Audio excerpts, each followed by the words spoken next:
So these athletes just double poled up a Alpine slope, and we're going to talk through some of the technique elements that we saw when we made them do this. It isn't without guilt that we encourage this kind of training. It's because it's so beneficial to, well, it's a challenge for starters, and that's fun, but it's also really beneficial to see where the weaknesses are and where they're forced to rely on their muscles to and their body weight and their leverage to get up a hill. So even just taking a glance at this technique here, this individual, very strong, getting all of his body weight down onto his arms like this, which is really perfect or close to perfect, no complaints. So the mechanics there are fantastic. Even right up until this point, still maintaining that same lovely angle. Excellent. But now watch this. The hands are going to start going down. The elbow stays the same or comes forward, but the hands do that little release. That might not seem like much, but that release there is actually really significant. You're using the triceps, and in those moments,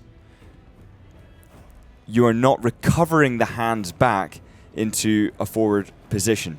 So we want to eliminate that and just keep the elbows in. If you can see my little picture here, just keep the elbows in like this the whole time. So the elbows are always coming back like there. The arms are never opening. And that's when you're going up very steep hills. Very, very steep hills. So the point of contact, just before the point of contact, this athlete is stretching his hands out like this. So he's got quite a wide angle here, and then planting correctly. So he's overextending and then bringing them in to plant correctly. Whereas what we teach is to get your hands in close and bring them to where you intend to plant them. That is applicable to all slow techniques, but as soon as you get out into like skate 3 or double pulling on a flat or something, you can throw your hands and use that forward momentum. But again, that's debatable as well.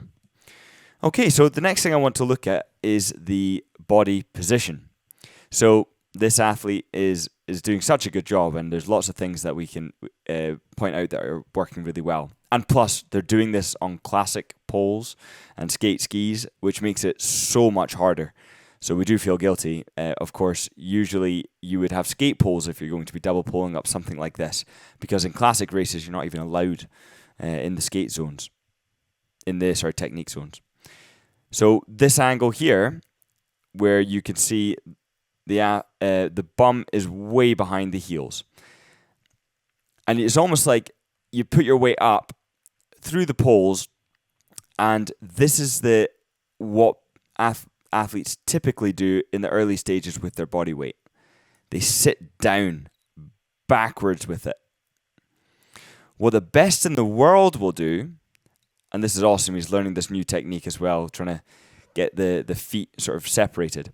What the best in the world will do is they will have their weight here on the ball of the foot. They'll have their knee coming forward, their hip about here, their body forward over the poles. Here's the head. And then crunching, so taking the impact with the core and then crunching down over the pole as opposed to sitting back. Sam, one of our coaches, having climbed Mount Everest and actually having double poled up this entire Alpine slope, bottom to top, a couple of years ago, is very strong, and you can see what I'm talking about there, and I'll contrast this moment right here with what I was talking about before. Before, you can see,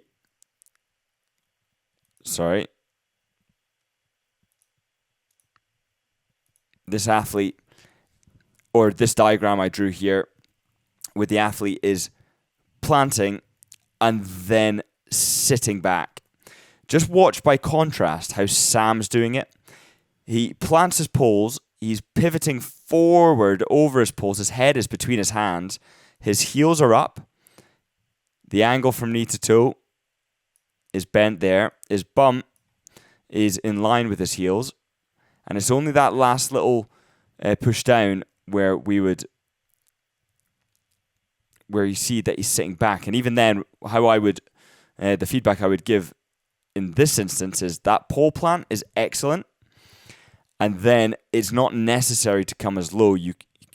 Even in this case, and this Sam is so strong, he's able to muscle up, but he can do even shorter, sharper jabs and just bring the hands to there and now stand back up. So rather than sitting back at all, just staying in that forward position as much as possible. And it's like you can't actually stay in that forward position. And you can see another one of our coaches here, Lassie, who's got a lovely technique, and he's just separating his legs so he can dance back and forward from his rear position to front position. I'm not going to discuss why that technique with the feet separated. That'll be for a later video, or if people are interested, so please comment if you are. But otherwise, let's just take a look at some of these other techniques. Awesome elbows here, really doing well to minimize the opening of this joint, and you can see that most of them still are. This individual is doing so good to jump up, getting high on the toes. And how I would improve that would be to, rather than jumping forward, it's just to be falling forward and then catching with the poles, as opposed to jumping up and landing down on the poles. This is too much bending at the hips, but is close to understanding the contraction of the core. So using the core in the upper body with the head between the poles to really fall onto the poles and get the body weight forward and in front of the hands. Or it's impossible to get the body weight in front of the hands, but in that nice forward motion. So you can see where the athletes are doing a fantastic job getting that really short jab and trying to get the high frequency. The higher the frequency, the easier. You're using your legs to just lift your body weight up, dropping your body weight in the poles, and you repeat. You do that with your legs 100 times. You're just doing loads and loads of little mini squats. And now I filmed some of the athletes who are coming back down the hill just to look at the cornering as well and the foot placement. So a very quick comment here is you can see that inside foot is really nicely positioned here. The head is over it, which is great. It could be even further underneath the body, and the foot could be further forward. So it's not just to the side of the feet aren't side by side. The inside foot should always be forward. There's another instance of side by side feet. It prevents you from weighting your heel properly, and it's in cornering you do want to weight your heel. This is really nice, really, really pushed cornering. Excellent ability here to get the outside ski crossing the inside ski. That's exactly what you want. That's excellent cornering. Really nice weighting, really nice arms. Doesn't look very controlled, but that's because he's going crazy fast, but he has excellent balance. You can see he recovered that there, planting, and was managing to step around really good. So that's great, really great cornering. And these athletes are, some of them, such as this individual, on his first season, he's only been doing it for a couple of weeks. There's a look at Lassie again, and we'll see his technique soon, and how he manages to keep his core really tight. Now, we're getting very, very high up the hill now, and everybody is undeniably exhausted, but still going. It wasn't the intention to just keep going the whole time, but everybody got the bug for it. So it's impressive. It's really impressive. But a lot of these guys are considerably stronger than this man, Lassie. Lassie is not going to be lifting big weights in the gym, but a lot of these guys are. And I'm not saying that to undermine Lassie. I'm saying it as a compliment because his technique is so good. He's just using the mechanics of his body and his weight and his technique and his placement of the poles and his body in relation to the poles to dance up the hill. Super easy. And we're going to look at that and explain why it's so effective. we're not going to talk about why he's separating his legs. That's too complicated, and it's for another video. But potentially if people are interested. So let's talk about why Lassie is so good. There's some obvious things I'll point out. Just let it play through. The first one is look at the frequency of his arms. Just boom, boom, boom. It's high tempo. And his head is always staying in front of his knees. He's never dropping his head back behind his knees. There, you can still see it.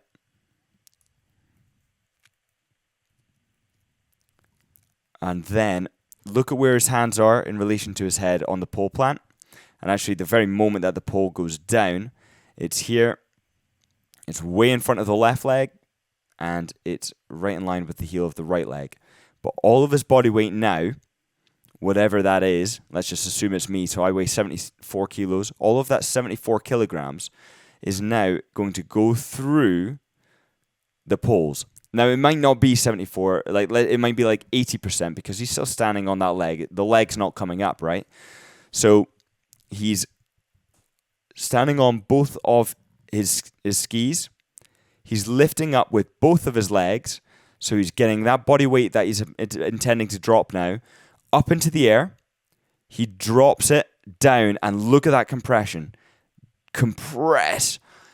All of that body weight, all of that compression from this moment to here. And look, his arms do not move. They just lock. They just catch.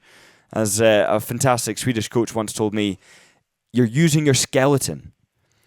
You're not trying to use your muscle. You want to keep it all compact. And now you've done the heavy lifting up until this point. You've used your body weight and just caught it with your poles, and then you use your muscle to enhance. It's like, why do you use your triceps in Skate 3 or Skate 2 alternate, whatever it's called? Is you pull and then you release at the back and then you glide on the leg. That release at the back, you only do that to use those tiny tricep muscles to enhance and to give a flick at the end because they're not that strong. You just add a tiny bit to enhance the overall movement. The main big muscles come from the quads, from the back muscles, the traps, the lats, and then flick with the tricep.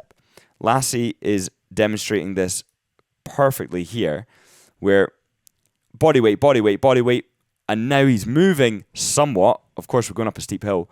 Then all he does is he opens up his triceps a fraction and back in again. Boom. Elbows. So now he's using the muscles that are really being activated here are the lats. And then a tiny bit, he went from this angle with his arms to that. So he's opened up from 20 degrees to 90 degrees in a flash. Such a quick little stage of opening up the arms.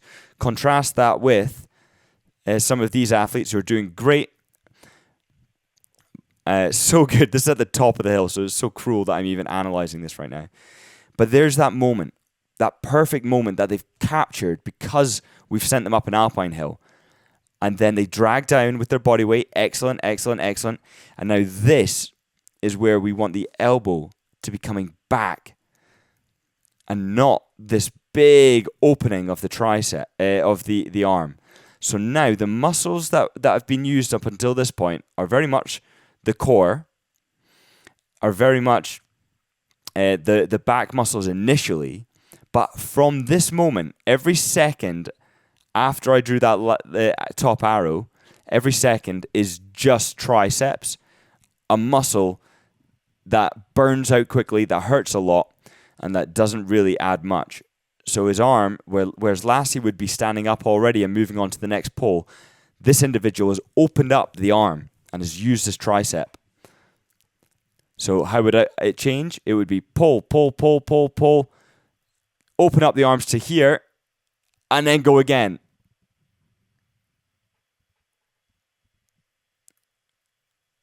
But this extension of the tricep is what you want to learn to avoid and what is so hard to teach. This individual noticing the legs of Lassie, and he's doing everything he can to get his weight onto his arms, and it was a really good effort. And there's Lassie just suffering at the end there. Caught in 4K, as they say. This is 4K too. And this individual's pulls, we got a video of just specifically his technique coming. Those pulls were 5 centimeters too small, and that difference made it that classic pulls are 83% of body height anyway. So that makes this even more cruel and even harder. But when they are even less than 83%, this becomes a kind of crazy challenge. So fair play for him to getting most of the way up. Excellent compact body posture, losing a lot at the hips. And I want to just draw attention to the loss at the hips, because this individual is actually not losing much. He's not sitting back too heavy. He's doing a really good crunch with his abs. The thing is, you want to be able to catch the pulls and then tense before you crunch. So you want to take the impact with the core and then contract. All right, so now, excellent there. It's great, and at this point, he doesn't want to be dropping down so much. Like, he's using his upper body as this big lever, and that's a lot of weight to pivot with your lower back, and that's going to hurt your lower back. But excellent pole placement. I mean, that is also excellent. It's the only thing is here you could see the less of the bum going back like this.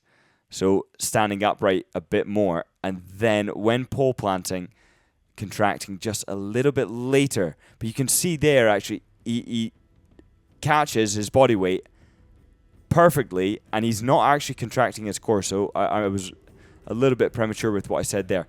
And then he contracts, and you can see as he brings his legs in, then he contracts. Now this is towards the top of the Alpine slope, and this is crazy. They've been going now for like 10 minutes, non-stop, and to still be doing that good core compression on the uphill is just amazing after just a couple of weeks of skiing. And I do feel bad that us coaches tormented them in this way. So that is the uphill technique in a nutshell. And to summarize there, just how Lassie is just effortlessly landing all of his body weight forward onto his poles. And it's where he puts his body in relation to his poles that matters the most. It's then how he, rather than contracting the core and worrying so much about the contraction itself, it's resisting the temptation to contract. So tightening those core muscles when the poles land. And if you tighten those muscles, you're going to transmit your body weight through your poles. If you loosen your back, gives way, you're not going to get your body weight through the poles. And it is your body weight through poles that are angled like this, that are angled backwards in this way. It's that and your body weight going this way over it that creates the lever that you need to get up ridiculously steep inclines like this in double poling. So I really hope that was a helpful little lesson. Do let me know if you'd like to see any of this in a bit more detail. But thank you for watching. I've been Scott Dixon, and this is Infantry Nordic. These are Infantry Nordic athletes just after a couple weeks of learning how to ski, being tormented up an Alpine slope. Bye for now.